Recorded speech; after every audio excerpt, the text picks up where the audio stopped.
नमस्कार मुझे गीता आसतु आज गोटे कथा कहि आपण मानू ये वीडियो माध्यम वीडियो भल लगे कथा शुणी सारिकी आप लाइक और शेयर करने को जमा भी भूलें। मु बर्तमान गोटे कथा कहि जोड़ा आमर आगुरी भी कथार अच्छी कि मनीष जहाँ चाही थाए ताहा मिल न थाए आ जहाँ भी मिली थाए आमको आम ठीक से उपभोग कर पारि न थाउ। एटा को शुणा कथा नुह, एटा हूँ आम स्वास्थ्य उपर कथा मु कहबाक चाहूँगी आपण मानू।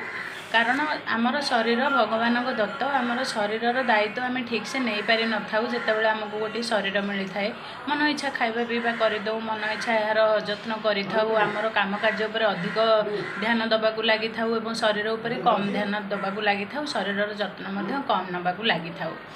एमती जमा भी करबा ठीक नुह, कारण आजिर अजत्न आपण को काली असुस्थ आड़ को गति करके नहीं जीव।